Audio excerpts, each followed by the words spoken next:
Welcome to today's video. We are on a mission to find my first 5-star read of 2026.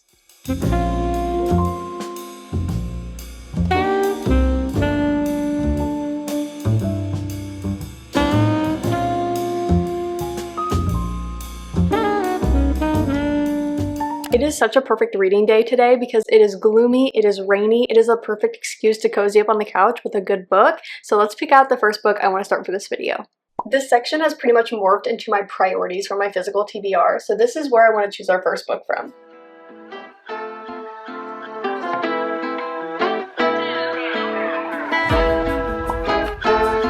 I feel like it's impossible to get started on a reading vlog without a matcha, so let's make one.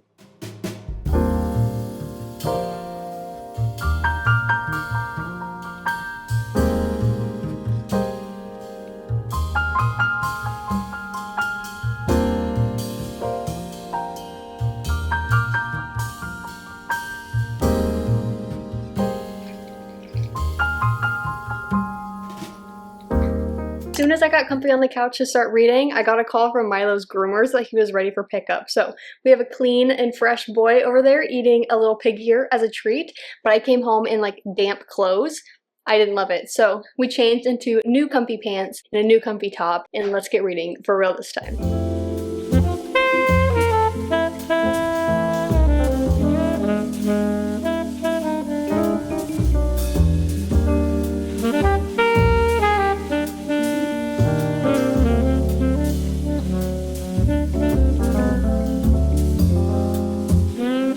We have got to talk about this book because I'm having the best time. I'm about 60% of the way into it, and I had to force myself to put it down for you guys because I didn't want this vlog to be, hey, let's start our first book, and then the next talking clip is, hey, so I finished the book, with no updates in between. So this is the single update you're getting because the next time I sit down with this, we're finishing it. I'm just loving the dialogue. I'm loving the internal dialogue. Our main female character is hilarious. Just the writing in this is so fun. And I love that I'm just flying through it. It feels very like conversational. My brain is just like playing this out as a movie in my head, and it's just the best. Also, I feel the need to disclaim that there's a camera on my bed, and it's not always there. I don't know if you can see Milo in frame, but I'm about to head out, and I usually just leave him in my room to roam, and I just love to be able to know if he is causing any problems. So that's why there's a camera, in case you're curious. Okay, back to this book though. I feel like you can understand our main female character with this. She said, thank God, not out loud, my first fictional crush was Beetlejuice.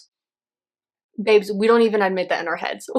That's crazy. But I just love all of the thoughts that she's having. She's 26 years old, and she was graduating and entering her next steps of either her academic career or just job career at the time that COVID struck, and it completely altered her plans. So COVID is mentioned, but it's more of here's kind of why she's in the position she's in. She's in such a like niche art field, and it's really hard to just get back out there and get, you know, opportunities in her field. And I think there's so many men and women in their mid-20s that are experiencing this as well and just completely altered the trajectory of their lives.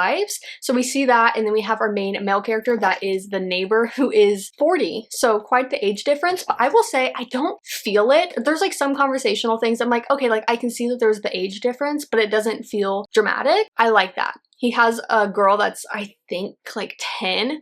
She's also hilarious, a very curious cat, like funny. And I just love the dynamics that we're witnessing. And I love the straightforwardness of our main male character, because that I think is something that comes with age, is you're like, why are we playing games in like the love department? Why am I fearing admitting I have a crush on someone? Like, we're so over that. I love that part that he brings. And then I love her kind of just like navigating all of it. So I'm having a great time. I'm about to head out. Like I said, I'm going to bring this with me because I'm going to a coffee shop with my friends. And if we read, great. If we don't, I'm binging this when I get home. It is the next day, and I'm proud to tell you I did not finish Daddy Issues without you, so we still have to finish that today. But I spent the last 24 hours locked in and finishing my 2025 junk journal. I am so proud of myself for completing the full year, getting back into like the scrapbooking, bullet journaling, junk journaling this year, and just having a complete physical documentation of so many beautiful memories I made this year. I probably had over 6 spreads at least to make to complete this. I had all of December and then a couple that were kind of like end of the year, like highlights. I made one dedicated to all my Vlogmas thumbnails to commemorate that. So I'm obsessed with it. It turned out so well, and I did film a like flip through that I'm gonna post over on Instagram. I'm not gonna do a dedicated video here, so if you want to check that out, head over to Instagram. Maybe I'll do that for like my 2026 one. I'm just so proud of it.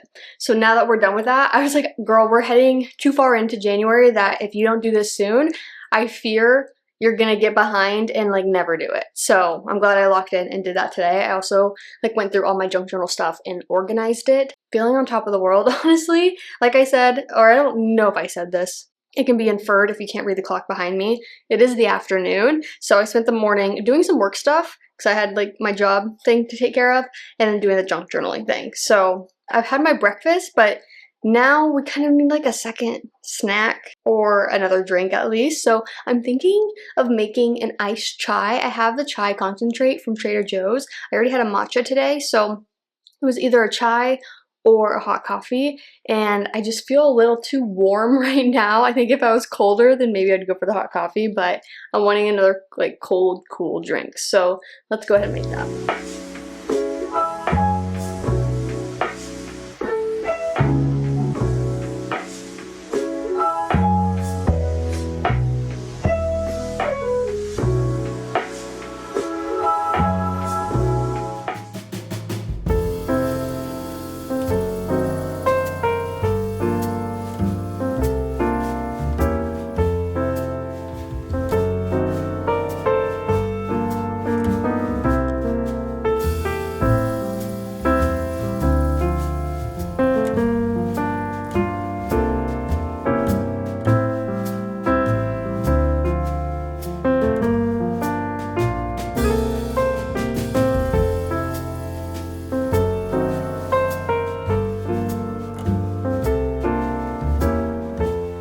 I finished Daddy Issues. I am shocked by how much I enjoyed this book because I don't read a lot of adult romances. I feel like I typically gravitate towards them as just like a palate cleanser from all the like fantasy or like literary fiction I'm reading. But this was a great time. I love this from beginning to end.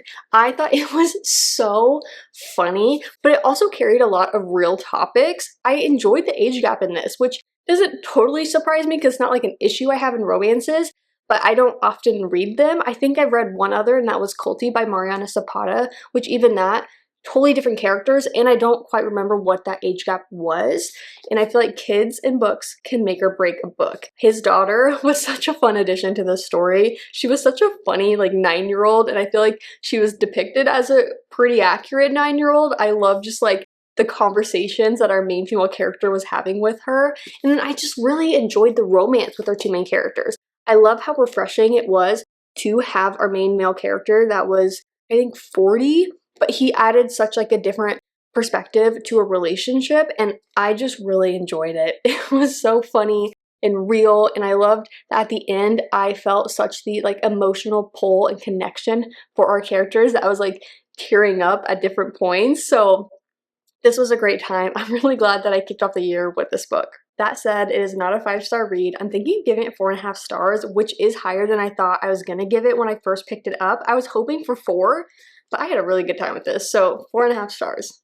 Milo and I have a reading update. I was actually gonna give you the update sitting on the couch. I was sitting there. I went up to get some lip balm, came back, and he was laying in my spot. So who am I to displace him? I will just give you my reading update from the floor. So I went ahead and picked our next book. We are reading The Sirens by Amelia Hart. This is the same author as Wayward, which I really enjoyed in December. It was basically There Are Bones in the Midnight Soil, but like witches, and a very intriguing story. I liked it a lot more than Barrier Bones. And so this is like the same as Wayward, but instead we have sirens. It's not the forefront. The way the synopsis goes is you are following these two timelines from 2019 and the 1800s, and it's just this powerful story of resilience and girlhood and sisterhood, and it's just so cool to see how this is going to like intertwine in the commonalities along with just like how these two different periods of time are being portrayed, because that is something I really emphasized in Wayward. Is I loved how Amelia Hart was able to give us such different stories, but you understood it was one. But when you're writing different like time periods, I was just worried I really wouldn't see the difference, or it would be like a caricature of a difference. No, it just felt so real, and that's how I'm feeling so far. I'm only 25% in, but I'm really enjoying it. I love like books at the sea. I love the ocean, all of it. So I'm excited to see how I like this one compared to Wayward. I think I gave that one like 4.25 or 4.5. I just remember I really enjoyed it. Let's see if this one can reach the 5-star.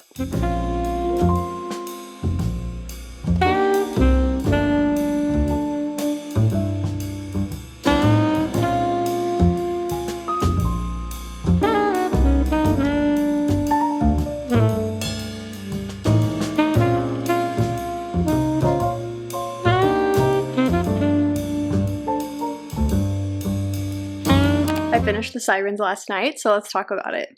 I really enjoy Amelia Hart. I think she is going to be a new auto-buy author. She's just someone that you know what you're getting. She reminded me a lot of Adrienne Young's storytelling and kind of this ambiance and atmosphere to her writing. I just had such a good time with the mystery, the historical aspects, the just sirens, I guess, of it all. Like, I love that we had this underlying thing that we are trying to solve and get more information on, yet we are learning so much more about sisterhood and just girlhood and the resilience of women. And I just love how Amelia is sharing that in all of her stories so far. I'm excited to see what she comes up with next, because first it was witches, then it was sirens. What's next? What's next, Amelia? So I think I'm gonna go and follow her on Instagram so I get all of the latest information. That said, once again, we do not have a 5-star read. I think I'm gonna give it 4.5 stars. I had a great time with it. It just wasn't quite that 5-star feeling, but I am very optimistic with this next book. Next up, and what I hope is our final book in this video, The Invisible Life of Addie LaRue. I have put this off long enough, so let's get into it.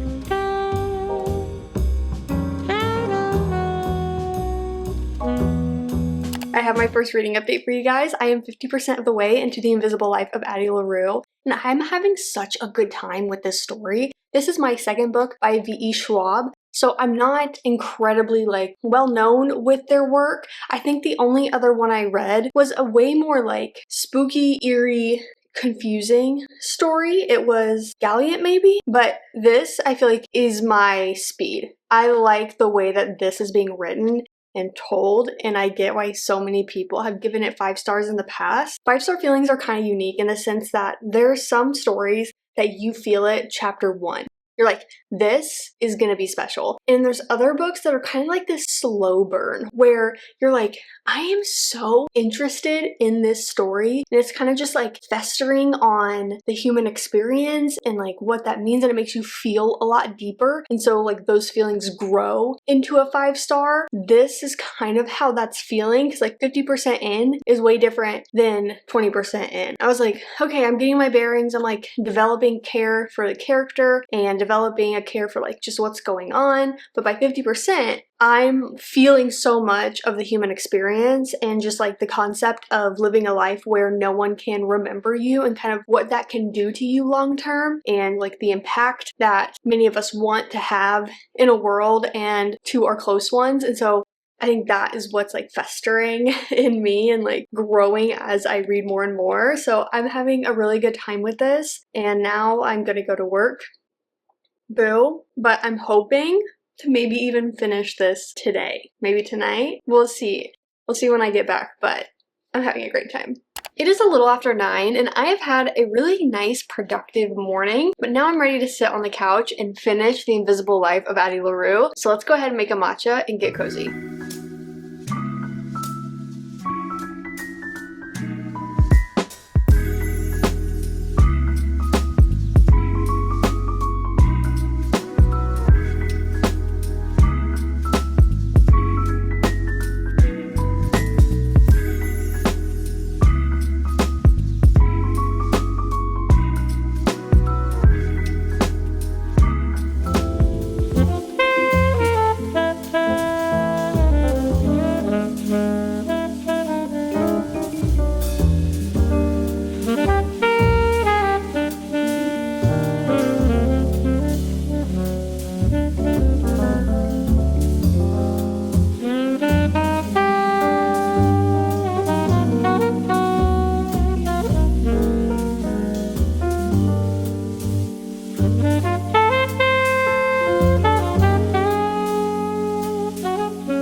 I finished The Invisible Life of Addie LaRue.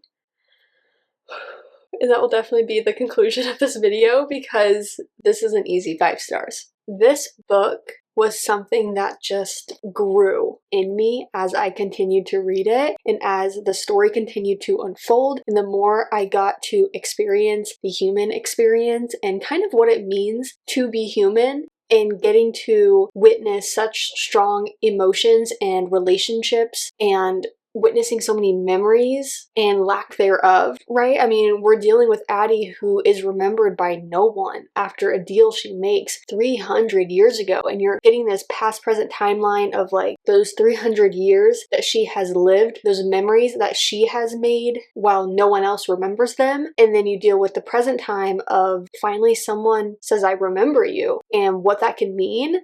And also, obviously, the mystery of like, why him? Why does that guy remember her? It was just incredible. I think I am someone that like loves to think about the human experience and kind of just what it means to live, and also the aspect of death and kind of what that means and wanting to live your life. And I think all these books that kind of carry that underlying message are so important to read. And I'm just someone that like, I think about it all the time. I think about the people that, you know, like I have lost. I think about strangers in the world that have lost their lives, the impact that has on their families. And so I think like just the overall concept of living your life and loss at the same time is just so important to me and something I care a lot about. And so I think this book was absolutely perfect. I was hoping for 5 stars, but this was just absolutely extraordinary. I really enjoyed this book. If you're in my position and you haven't read this before, this is your sign. Quit putting it off. We know everyone loves it. Pick it up and find out why. I can't believe we found my first 5 star of 2026 in just our first 3 reads of the year.